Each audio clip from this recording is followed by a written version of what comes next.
Social Security System, or SSS, bears plans to hike its members' contribution from 10.4% to 11% starting January of 2014. The increase translates to an additional monthly contribution of 6 pesos for every 1,000 peso increment in the monthly salary ceiling. The move, however, drew flack from groups who believe this constitutes another burden to ordinary workers.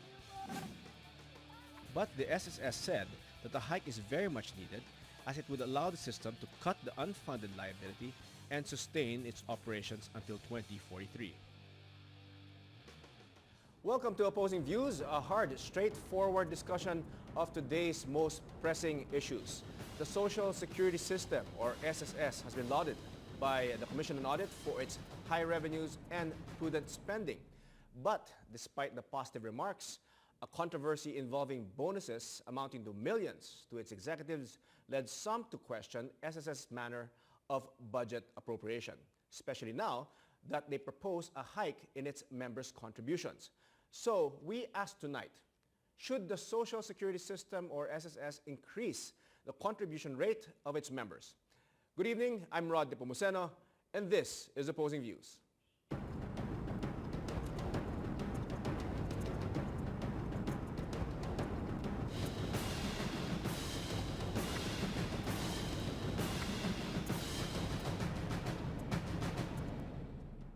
Joining us tonight in our discussion is Marisu Bugante, SSS Vice President for Public Affairs and Special Events. Good evening, Susie. Yeah, and can you give us your quick thoughts? Yes, definitely. It's part of our reform agenda. If you want to improve future benefits of our members, then it's necessary that we implement whatever structural changes that we need to make today. With us also is Representative Neri Colmenares of the Bayan Muna Party List.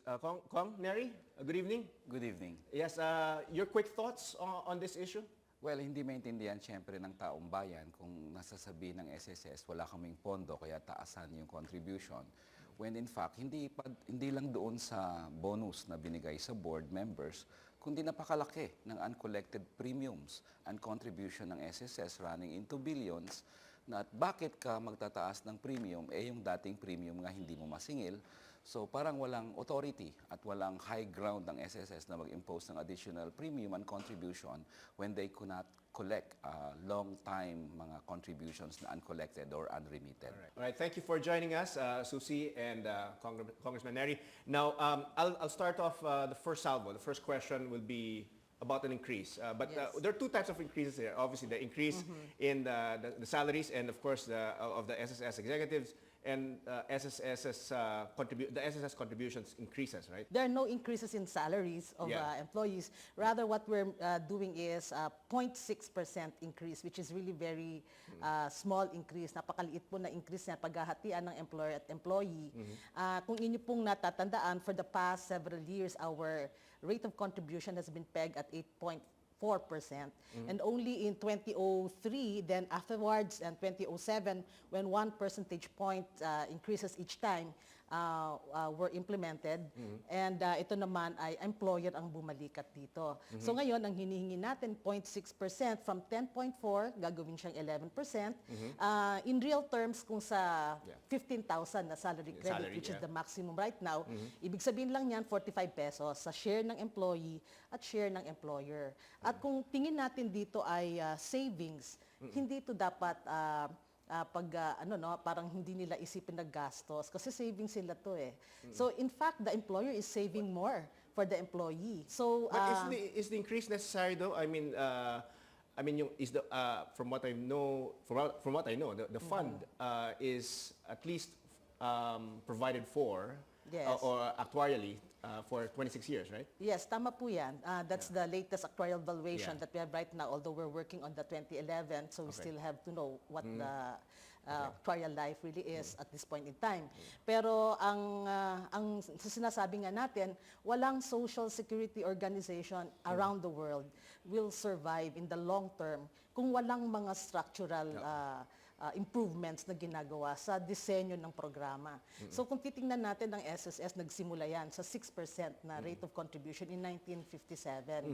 56 years ago. Yeah. Yung mga kasabay natin, na nag-umpisa na parehong disenyo, nasa 30% na po sila. So, kahit yung counterpart natin sa gobyerno, ang sinisingil ay 21%, di ba? Okay. So, ang share ng employee, 9%, ang employer, 12%. 12%, oo. Based on the actual salary, walang cap. Unlike SSS, may cap po. All right. Actually, you have two ways of looking at it, Rod. It could be savings sa tingin ni Ms. Bugante, but it could also be taxes sa tingin ng employers and even the employees kasi you're paying a lot more for the benefits supposedly that will accrue to you. Pero nabanggit nga ng SSS na ang reform is structural. Sa amin yung structural reform should not only focus on the rate of contribution, but also should focus on one, ano ang structural adjustments ang gagawin mo para ma-ensure mo na ma-collect ang unremitted premiums. Alam niyo, Rod, it's a heinous crime. Yung kakarampot na sweldo ng manggagawa, babawasan mo pa para kunyari i-remit sa SSS. Hindi ni-remit ng employer, lalo ng malalaking employer. Ngayon yung manggagawa, pag pumunta siya sa ospital, delinquente pala siya, so hindi siya maka-avail. Hindi lang siya nabawasan ng sweldo, hindi pa ni-remit sa SSS. And of course, mangungutang siya ngayon ng 5-6 para pagbayaran yung hospital. So grabe ang epekto sa manggagawa. Isang factor yan, yung efficiency in the collection. At meron naman tayong units na nasa organizational naman namin, structure na merong mga units that are doing that kind of task. Meron tayong isang hindi lang isa, kundi bawat cluster namin, meron kaming legal services that do nothing but file charges against erring employers, those who do not remit. But of course, it has to go through the process. Hindi naman yung karakarakan na pagka na-assess mo yung isang company na, hindi ka pala nag-remit, ganito, bayaran mo. So, you have to go through the process also.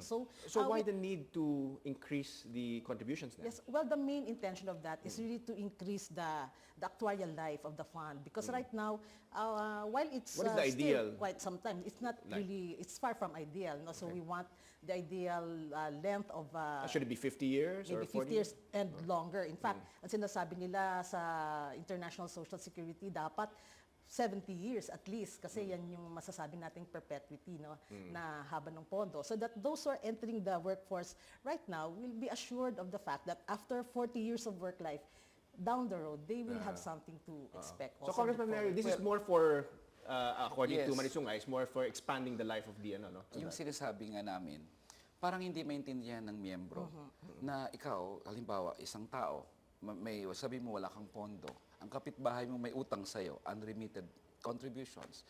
Instead na singilin mo siya, mag-i-impose ka ng additional premium. In fact, if I may, actually hindi ko alam magkano ho ba ngayon yung uncollected premiums ng SSS. Senator Gordon in 2009 said he estimates it to be 94 billion when he passed the condonation law ng SSS. I don't have the exact figures right now, Congressman, but I understand from the COA report about 300 something million. Yes. So- If I may, Vice Yes, President, I've been asking that question for a long time. I don't get straight answers from SSS. The 300 million of COA was for 1 year. Ang total uncollected premiums, wala pa, for a long period of time. time immemorial. And if it's 94 billion in 2009, it will probably be 120, 130 billion ngayon. So ang tanong palagi ng miyembro, meron ka pala ang kukoleksyonin na 130 billion. Dito ka naman, parang BIR nag-impose ka ng new tax when in fact you cannot even collect the old tax. Kailangan natin magbukas ng dagdag na mga opisina. So, isa yan dahil isa nga sa mga pinupulaan sa amin, napakahaba ng pila, maraming tao. So, kailangan namin magdagdag ng aming mga tanggapan. So, kung titingnan ho natin, wala pa tayong 200 offices nationwide. Ihambing natin sa isang bangko na mas maliit siguro ang kanilang mga depositors compared sa aming mga miyembro, and yet they have almost 1,000 branches nationwide. Yeah. If we want to provide efficient service, kailangan magdagdag talaga ng mga service outlets ang SSS. So, Maganda naman po na mag-increase kayo ng mga offices para mas accessible. In fact, I look at the SSS annual plan, kasama yung accessibility. Yes. That's why kung hindi accessible ang SSS, nagtaka nga kami bakit may bonus for performance-based bonus when the plan itself was not fulfilled, yung accessibility. But I'm looking at the operating, yung buildings and lease and yung additional offices ng SSS is only 60 million pesos. Pero yung computer system, 623 million. Parang mas konti ang opisinang nabuksan po ng SSS kaysa dinivote niya sa IT. Medyo namamahalan actually kami sa IT. Of course, and the furniture. Because all of that, we can Yes. argue whether Yes. we should have more computers or more offices, but so we will never finish. Yes. But I'd like to address a more important issue. No? I mean, on one hand, there's an uproar on the increase of premiums. On the other hand, there's an even bigger uproar, I think, on what has recently been announced, no, yung mga yung bonuses, no, the performance-based bonuses for SSS executives and SSS employees as well. And so the question, kasi, forgive me because I'm an SSS contributor as an employer and an employee. I mean, the thoughts that are entering our mind, and maybe disabuse my thought process. Parang SSS has all this money for the perks and bonuses, and yet you don't have enough money to prolong the system or its life, and or perhaps even make things better. So, Well, can you please clarify that or if you look at that? the intention or the objective to prolong the actuarial life, it really need a more, a structural solution, like the increase in the rate of contribution, which is the most effective way of adding to the funds. Right. No, so, as mentioned by Congressman, we have an operational budget, where our bonuses are taken from, and this is really just compared to the amount of benefit that we pay every month, which is around 8 billion monthly to our pensioners and our members. That really It's a drop in is the bucket. yes, a very small amount. So even if we and there are also reasons why the bonuses to our commissioners were granted, because primarily that's GCG's way of Incentivizing and motivating, I guess. yes, motivating, and that has been standardized and rationalized under the GOCC Act of 2011, and also following EO 24, which set the amounts for the But is it just per diem. purely on a monetary level, meaning it's just all about profitability? What about the general sentiment? I think, Yes. again, as an employer and as an SSS contributor, Yes. The general thoughts is, parang, how come I have to line up so long to get Yes. an ID? Yes. And how come So- all of those things enter your mind, and then all of a sudden you get the news about the perks and the bonuses, no? Well, we understand that, as I mentioned, we have been effecting new ways of doing things, and I think since last year, and this has really caused some problems for us operationally. But hindi naman palaging ganyan. Kung titingnan natin yung mga nakaraang taon, we have been faithful to our charter, to our members' charter. Yung sabihin yung aming processing time, yung delivery periods namin. So ngayon lang, dahil nagka-problema kami sa bagong sistema namin, and also even the ID, we're now current with our ID because we had some backlog. Inaamin namin yon at ginagawa namin ng paraan, ina-address naman namin yun. Hopefully the 600 million for the computerization will address that. I hope so, but the bonus kasi is performance-based. At ang palaging sinasabi ng SSS is yung investment income. So sabi namin, hindi ganun ang focus ng SSS dapat, yung delivery of service. No? And the requirements under the GCG are there. And I think performance is one. Secondly, transparency seal. Thirdly, Citizens Charter. May Citizens Charter naman ng SSS sa website. Okay. By the way, I couldn't see the complaints section of the website if you have a complaint. No? But in any case, it's not followed. No? Yeah. The Citizens Charter, 5 days for ID or 1 day for etc. So sa Kuya, if amin, you address that, amin talaga, there was no performance on the part of the board na masasabi because of these delays. Okay.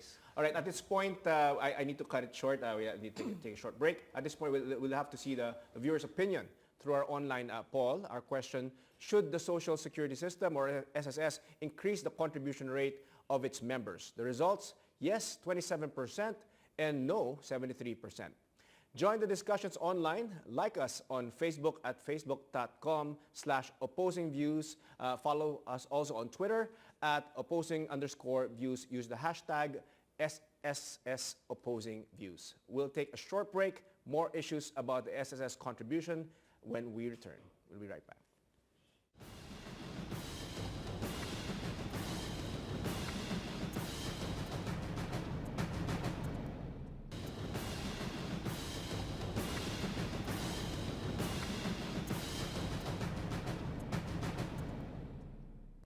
Welcome back. You're still watching Opposing Views. Still with us, Marisu Bugante, SSS Vice President for Public Affairs and Special Events, and Representative Neri Colmenares of the Bayan Muna party list. We're asking tonight, should the Social Security System or SSS increase the contribution rate of its members? Now, Marisu, will the increase have serious repercussions and aggravate Actually, we went through a series of consultations with our stakeholders, particularly the labor group, for more than 2 years. So we have been dialoguing with them, and in those dialogues, we also asked them. We had, in fact, parang backdoor, parang small survey of the participants, and about 98% of them said they're in favor of it because they understood the reason for the increase, and they also realized that it will benefit them in the end.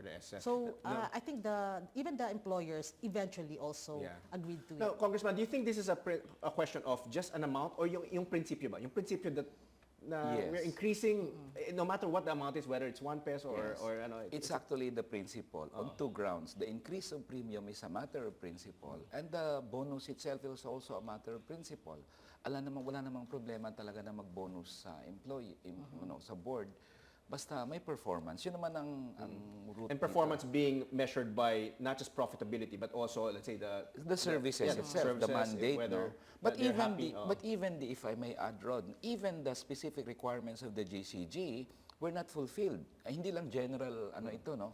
For example, the GCG requires that in the website of the GOCC, there should be the list of board members, their complete compensation package, the rata, the travel expense, etc. I've searched the SSS website and it's not there. And it's called mandatory website publication. So it's mandatory, and SSS failed to do that, then why should it pass the performance test? But if I may just say, we have a transparency seal. We have the names of our board members there. And EO24 specifically mentions that they will only receive 40,000 per diem per meeting, which should not exceed twice a month. And if they have committee meetings, then they will have 20,000 per diem, and they cannot meet more than 24 times a year. Any excess, they will not receive any per diem. So I think that's very clear enough that we don't have to put it, because they're not salaried. They receive per diem. So if they don't attend meetings, they don't get any per diem. So but is there any way for anyone to just check that, what every board member is getting per month? No. Yes, they can check that out, because that will be based on their attendance. If their per diem allowed under the law is 40,000, then if they met twice and they were present, that means they get 80,000 a month. Actually, so see, I couldn't find it in the website, including the travel expenses, the rata. And I'd also like to find out if the board sits in these corporations na hawak na may shares ang SSS, do they also receive compensation? For me, that is part of the complete compensation package required by the GCG itself, no, in their memorandum 2012-06.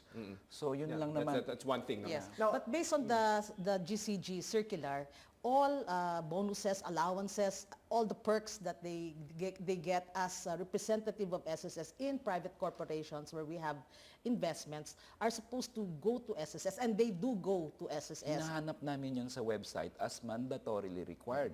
Wala talaga siya eh. It's parang may premise is it lang in the website? Maybe we should answer the question. Yeah. Is it in the website? So maybe what we can do is we can post the GCG rules in our website, because that is what we follow. We just follow. And the rules basically say what they're really getting. Yes. Okay. So Now let's move on to this another question. Is the SSS overcharging? Because there are some sectors who are claiming that you overcharge them on some loans. They're charging 18.45%. Yes, that information came out because COA had a report that some time ago, I think last year, about us overcharging. But we're not a bank. So ever since in 2002, our commission came out with the guidelines, approved the guidelines, and we published these guidelines, we circularized these guidelines, and we just follow the straight interest charging. Yeah. Do you think, Congressman, this is also an issue and there should be a refund maybe? It is an issue. It should be there should be a refund, of course. SSS has no right of imposing an interest even before the loan is in the hands of the member. At kung 10 years yun, sabi ng COA kasi it went on for 10 years, at ang basis lang naman ng SSS noon is there's a board resolution of SSS na shouldn't be the case. Dapat may refund. Kasi nung binilang namin yung 10 years, ang calculation na namin could reach up to 5 or even 6 billion pesos. I mean, more or less. So napakalaki. But we don't believe that there was an excess in our charging of interest. So that's why we don't agree that we should refund. All right. From my understanding is that you've had a number of increases on the pension fund and only two increases in the contribution rate. That's right? correct. Is that correct? Over the past, from that start at SSS, when SSS started, I think we only had 5 instances when the rate of contribution was increased. But the pensions, we maybe 21 times during the last 2 decades. Actually, in-announce siya ni Presidente Aquino nung SONA, nagulat kami kasi sabi ng karamihang pensioner, saan yung 21 times? Hindi namin naramdaman, baka piso lang yun. No? In any case, I still talk to SSS pensioners na ngayon, ang pinaka-minimum po, Vice President Susi, 1,200. So sabi nila, ito yung minimum ko 10 years ago, ito na rin yung pension ko ngayon, so I couldn't feel the increase. The fact is, ang pension ngayon ng karamihan is still so much below poverty line. I mean, 1,200 pesos. 60 years old ka na, nagtrabaho ka na for a long time. How can you have social security kung 1/2 ang iyong pension, kulang yan sa maintenance. No? Yes. So, the concept of social security is to provide security precisely to the old people, the senior citizens. And when you say, well, we increased 21 times, sige, 1/2 ka pa rin, but 21 times na nag-increase siya, it's not enough. Yeah, that's Kasi even if it's only one shot increase, basta substantial enough na humane naman ang That's pension. precisely why, Congressman, we want to make some structural changes also in the program because right now, the maximum salary credit is only at 15,000. For most people, that's just the entry level. So we have instances when you have a bank manager paying the same amount of contributions based on 15,000 and his driver also paying at 15,000, and when they retire, they get almost the same amount of benefit, and the bank manager will complain, bakit pareho lang ang aming pension? O bakit ganyan lang, konti lang ang diferensya ng aming pension? So dahil nga, yung ating may cap, no? So isa yan. Pangalawa, yung ating rate of contribution, napakababa po. Ang ating computation ng pension ay base dito sa amount that they contribute, the length of time that they contribute, plus some what do you call that, constant number, and that is the amount that the pensioner will get. So kailangan din i-address po yan. But are we looking at a higher pension rate now that you're going to be asking them for higher contributions? Are we expecting a higher pension for Well, among other the things that pensioners? we want also to maybe Congress to look at would be the entire scheme, so have some amendments in the computation maybe of our benefits, because there are things that we would like to offer to our members, new benefits maybe. Other than pension? Other than pension, maybe or some kind of enhancement to the pension. But it's very difficult to do that for long term. No, kung sa maiksing panahon siguro pwede kasi meron tayong pondo. Pero yung i-assure mo na ganon for the long term. Kasi you have to remember, pag namatay yung pensionado, yung asawa niya, primary beneficiary niya, magmamana pa yon. Eh kung may asawa siyang 16 years old, nag-asawa siya, nag-retire, di ba, that spouse will survive the member probably for 20 or 30 more years. Actually, Susie, medyo natuwa ako kanina nang sinabi mo na kaya nga tayo magtataas ng premium kasi tataasan natin ang pension. But I never heard SSS say na tataasan ang pension. In fact, kung nung follow-through na sagot ni Susie, it seems walang intensyon na tumaas ng pension despite the increase in contribution. And SSS is throwing it to Congress. In any case, there is a bill by bayan muna, House Bill 175, which will increase pension by a maximum of 7,000 pesos. And we will discuss yung structural adjustments na sinasabi niyo po doon sa bill na yon. Ang pinipunto ko lang, kailangan lang talaga patatagin ng pondo para at any given time, you can make benefit enhancements. Kasi pag nakita naman na kakayanin ng pondo, for the long term, na masusustain niyo yung ganong klaseng level of benefit, wala namang problema. We have been doing that for the past 20 years ago, gano'n naman po ang nangyari, ano, when the life of the fund was at perpetuity. Kaya naman almost nag-average 15% increase across the board every year. And on top of that, we also increase short-term benefits like maternity and sickness. No? So ngayon, hindi ma-afford ng fund to do that. Kasi hindi lang naman pang isang beses lang you have to do it. You mentioned, Marisu, that the employers were, 98% of the employers were amenable to the increase in contributions. Yes, But how about the labor groups? No, I was mentioning the labor sector. units. They were the ones who Alright. actually were in favor to begin with. Alright. And ang employer later on, they also agreed to it. But they Alright. only agreed to raising the maximum salary credit to 16,000. Okay, we'll have to wrap up. No? Yes. Congressman, maybe your final word on this. Well, this chicken matter. and egg. Ang palaging sinasabi ng SSS, taasan ng kontribusyon para humabang pondo, ang sinabi namin, yung efficiency nyo to collect unremitted premiums, efficiency nyo to services.